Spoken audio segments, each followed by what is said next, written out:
I always thought of our family as a typical one, but that one night changed my life forever. We lived in a quiet suburban neighborhood where nothing ever seemed to change.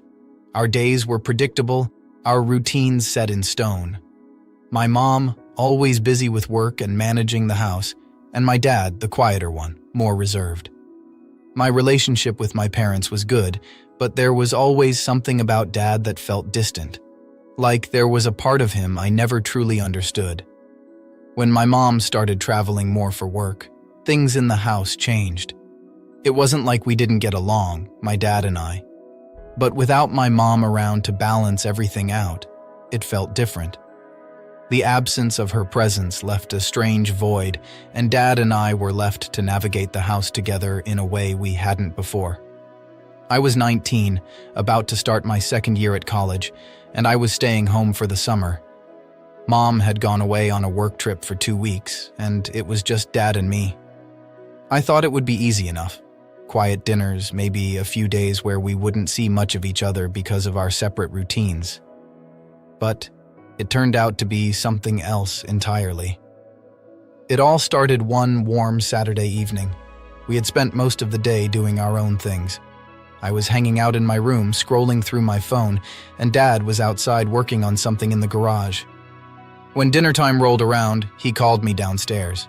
He had made some pasta, and we sat down to eat together in the quiet kitchen. The evening sun cast a soft golden light through the windows, making everything feel a little too perfect, almost surreal. "How's everything going?" he asked, breaking the silence as he twirled some pasta on his fork. "Good," I replied, though there wasn't much to say. "Same as always." He nodded, and we ate in silence for a few more moments. I could feel his eyes on me now and then, like he was about to say something but was holding back. It wasn't unusual. Dad wasn't much of a talker. But that evening, something felt different. "You know," he said, setting his fork down and leaning back in his chair, "it's nice having you around more. We don't get to talk as much these days." I glanced up at him, surprised. He was right, of course. As I'd gotten older and more focused on school and my friends, I hadn't really spent much time with my dad. Not like when I was a kid, when we would work on projects together or go fishing on weekends. "Yeah, I guess," I said with a small smile. "Things just got busy, college and everything." He smiled back, but there was something behind his eyes, something I couldn't quite place. "I get it," he said softly. "But it's important to stay connected, especially now that your mom's traveling more." There it was again, that feeling, like there was more to what he was saying than just the words. But I didn't think too much of it at the time. We finished dinner, and I started to clear the plates. "I'll take care of it," Dad said, standing up. "Why don't we watch a movie or something? We haven't done that in a while." "Sure," I agreed, though it felt a little strange. We hadn't really spent much time together lately, and I wasn't sure what had prompted this sudden effort. Still, I wasn't going to argue. We settled into the living room, the TV flickering as Dad flipped through the channels, eventually landing on some old action movie. I wasn't paying much attention, my thoughts drifting. Dad was sitting close to me on the couch, closer than usual, but I didn't think much of it at first. As the movie went on, I noticed that his arm was resting on the back of the couch just behind me. I shifted slightly, feeling a little awkward but telling myself it was nothing. It was just Dad after all. But as the night wore on, the atmosphere in the room began to change. There was an unspoken tension building, something I couldn't quite put my finger on. Every time I glanced over at Dad, I found his eyes already on me, watching me in a way that made my heart race for reasons I didn't fully understand. I told myself I was imagining things, that I was overthinking it. But then his hand moved. It was subtle at first, just brushing against my shoulder as if by accident. But it lingered a little too long, his fingers lightly grazing my skin. My breath caught in my throat and I shifted uncomfortably, but I still didn't say anything. A few more minutes passed and I could feel the tension growing, thickening the air between us. I tried to focus on the movie, but I couldn't. My thoughts were racing, and I couldn't ignore the feeling of his hand resting on my shoulder, his thumb slowly, almost absent-mindedly, rubbing small circles against my skin. "Dad?" I said, my voice barely above a whisper. He didn't move at first, but then he leaned in slightly, his breath warm against my ear. "What is it?" I froze, my heart pounding. There was something in his voice, something soft but heavy. I didn't know how to respond. I didn't know what to do. My mind was spinning, trying to make sense of the situation, trying to figure out if I was reading too much into this or if something was actually happening. I started, but the words wouldn't come out. Dad's hand slid down my arm slowly, his touch warm and deliberate. My skin tingled where his fingers brushed against it, and I couldn't stop the shiver that ran down my spine. I wanted to pull away, to say something, but I was frozen in place. "It's okay," he whispered, his voice barely audible over the sound of the TV. "We're just spending time together, that's all." But it didn't feel like that, not anymore. I stood up suddenly, my heart racing. I think I'm going to head to bed," I said quickly, my voice shaking. Dad looked up at me, his expression unreadable. For a moment I thought he was going to say something, but he just nodded, his eyes following me as I backed out of the room. "Good night," he said softly as I hurried up the stairs, my pulse pounding in my ears. I didn't sleep much that night. I lay in bed, staring at the ceiling, my thoughts a tangled mess. I tried to convince myself that I had imagined it, that it was all in my head. But the memory of his touch lingered, making my skin crawl in a way I couldn't shake. Something had changed between us that night, and I didn't know how to deal with it. I didn't know how to face him the next day, how to pretend that everything was normal when it was anything but. And deep down, I knew this was only the beginning. The morning after that strange, tense night was filled with silence. I stayed in my room longer than usual, hoping to avoid an awkward breakfast with Dad. But eventually, the hunger gnawed at me, and I knew I couldn't hide away forever. I took a deep breath and made my way downstairs. The kitchen was bathed in sunlight, but despite the brightness, the air felt thick with the memory of the previous evening. I expected to see Dad sitting at the table like he usually did, sipping his coffee and reading the news, but the room was empty. For a moment, relief washed over me. Maybe he had gone out for the day and I wouldn't have to face him. But just as I poured myself a bowl of cereal, I heard footsteps coming from the hallway. My stomach dropped as Dad walked into the kitchen, freshly showered and dressed, looking as though nothing was out of the ordinary. "Morning," he said, giving me a small smile, the same warm, calm expression he always wore.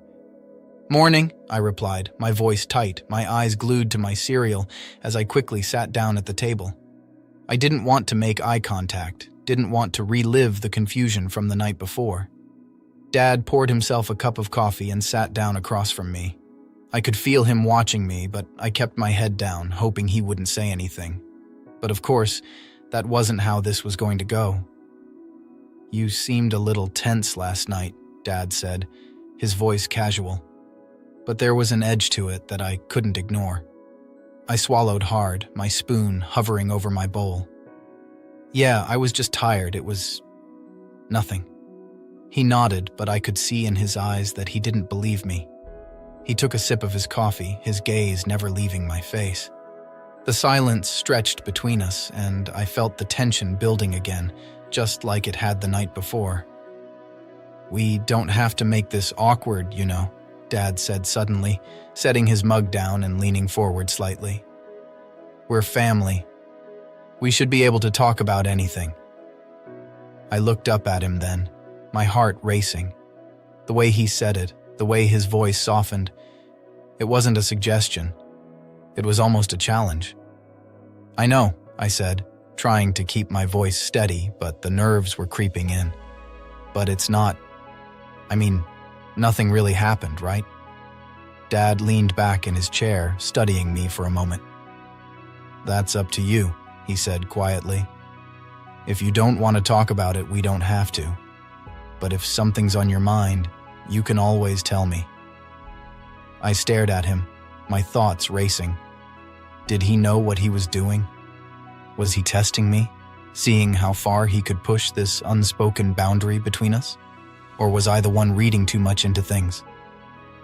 I don't know what to say, I admitted, my voice barely above a whisper. Dad's expression softened, and he reached across the table, his hand gently brushing against mine. "It's okay," he said softly. "You don't have to say anything you're not ready to. I just want you to feel comfortable with me." The touch of his hand sent a jolt through me, and I quickly pulled mine away, standing up from the table. "I'm going to head out for a bit," I said, grabbing my phone from the counter. "I need some air." Dad didn't stop me. He just nodded, watching me as I hurried out the door, the tension still thick in the air. As soon as I stepped outside, the cool breeze hit my face, and I let out a shaky breath I hadn't realized I'd been holding. My thoughts were a mess, my emotions all over the place. Part of me wanted to believe that I was just overreacting, that this was all in my head, but deep down, I knew that wasn't true. Something was happening, and I didn't know how to handle it. I walked for a while, aimlessly wandering through the quiet streets of our neighborhood. I needed to clear my head to figure out how to deal with the strange new dynamic between Dad and me. But no matter how hard I tried, the memory of his touch, his words, lingered. By the time I got back home, it was late afternoon. The sun was beginning to set, casting long shadows over the house. I hesitated for a moment before going inside, not sure if I was ready to face Dad again. But I couldn't avoid him forever. When I walked into the house, the first thing I noticed was the sound of the TV in the living room. Dad was sitting on the couch, flipping through channels just like the night before. He glanced up when he saw me, giving me a small smile. "Feel better?" he asked, his tone casual. But there was something in his eyes that made my heart race all over again. "Yeah," I lied, walking past the living room and heading toward the stairs. "Just needed to clear my head." "Good," he said, his eyes following me as I made my way up the stairs. "Let me know if you want to talk later." I didn't respond. I just hurried up to my room, shutting the door behind me. My heart was pounding in my chest, my mind racing with a mix of emotions I didn't know how to handle. That night, I stayed in my room, avoiding Dad as much as I could. I could hear him moving around downstairs, the sounds of him watching TV and eventually heading to bed. But I didn't leave my room. I couldn't. The next few days passed in much the same way. I kept my distance, avoiding long conversations and trying to keep everything as normal as possible. But every time I saw Dad, I could feel the tension between us growing, the unspoken words hanging in the air like a weight we were both carrying. And then, one evening, it all came to a head. It was a Friday night, and Mom was still away on her trip. I had been in my room all day, trying to distract myself with TV and scrolling through my phone, but the tension in the house was getting to me. I decided to go downstairs for some fresh air, hoping it would help me clear my mind. When I walked into the living room, Dad was there, sitting on the couch with a beer in his hand. He looked up when he saw me, and I could tell immediately that something was different. There was a look in his eyes, something darker, something I hadn't seen before. "Hey," he said, his voice low. "Come sit with me for a bit."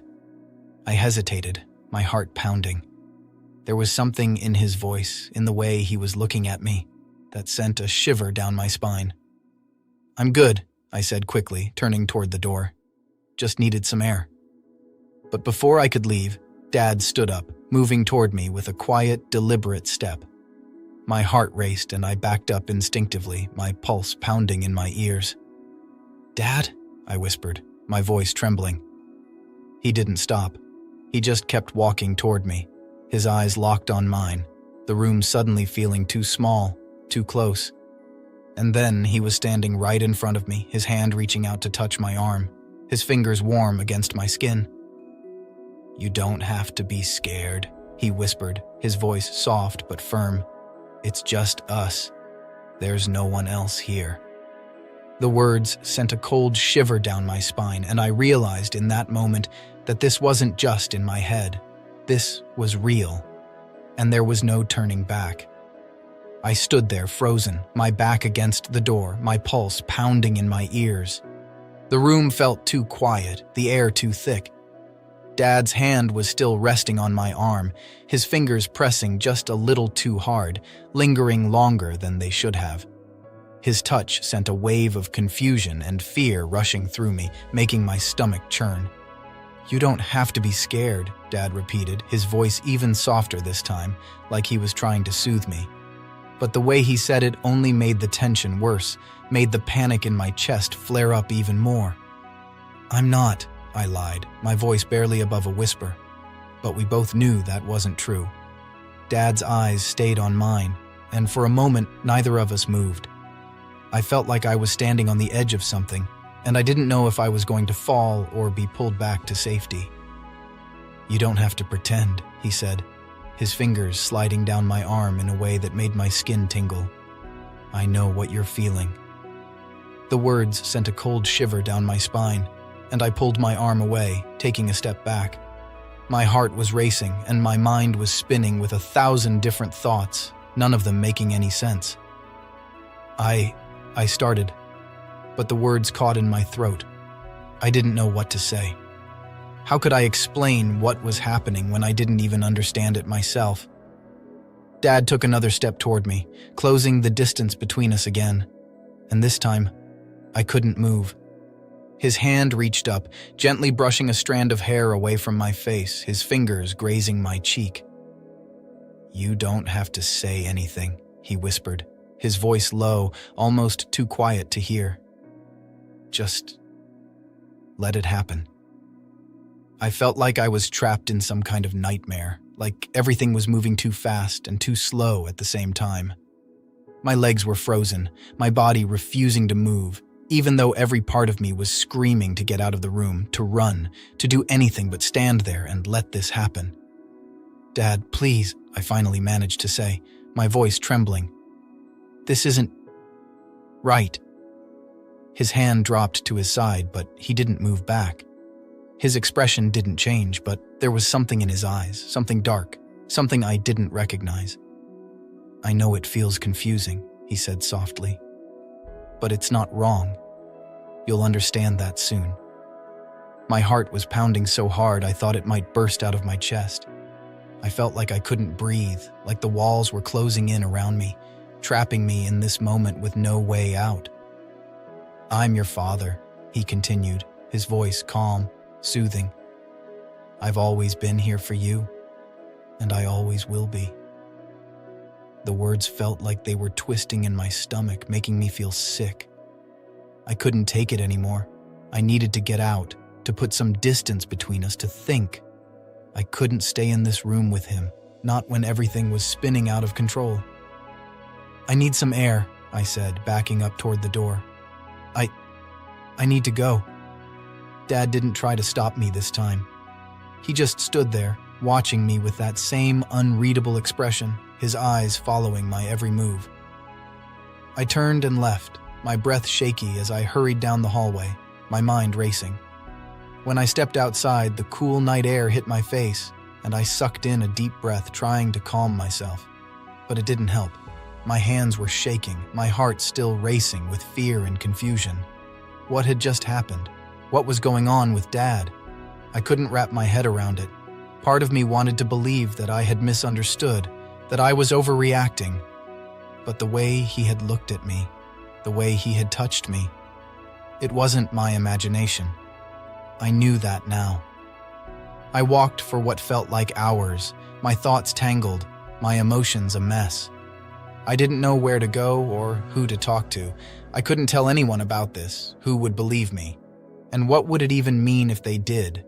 It wasn't like Dad had done anything, yet. But I knew that was a lie. He had done something. He had crossed a line, and even though it wasn't physical, it felt like the ground beneath me had shifted in a way that I couldn't ignore. The worst part was, I didn't know how to stop it from happening again. By the time I got back home, the house was quiet. I hesitated at the front door, my hand hovering over the doorknob, unsure if I was ready to go back inside. But where else could I go? This was my home, and there was nowhere else to run. When I finally walked inside, the lights were off, and I heard nothing but the faint hum of the refrigerator. The living room was empty. I breathed a small sigh of relief. Maybe Dad had gone to bed, and I wouldn't have to face him tonight. But as I made my way up the stairs, my stomach knotted with anxiety. The house felt different now, and no matter how much I wanted to go back to the way things were before, I knew I couldn't. Everything had changed. When I got to my room, I shut the door softly behind me, locking it for good measure. I leaned against it, my head spinning. I didn't know what to do next. The night had taken a turn I never saw coming, and I didn't know how to process it. I lay down on my bed, staring up at the ceiling, my mind racing. I tried to convince myself that it was over, that I could just go to sleep and forget about what had happened. But deep down, I knew this wasn't the end. There was more to come. And the worst part was, I wasn't sure if I was strong enough to handle it. The next morning, I woke up feeling heavy, like there was a weight pressing down on my chest that I couldn't shake. The events of the previous night lingered in my mind like a dark cloud, and I knew I couldn't avoid it any longer. I had to confront what was happening between Dad and me, even if it terrified me. I stayed in my room for as long as I could, trying to gather my thoughts, but the tension in the house was suffocating. Eventually, I knew I had to face it. I couldn't stay hidden forever. My body felt tense with dread as I made my way downstairs, each step feeling like it was pulling me deeper into something I didn't want to face. The kitchen was empty when I got there, but I could hear the faint sound of the TV coming from the living room. Dad was sitting on the couch, his eyes glued to the screen, but I knew he had been waiting for me.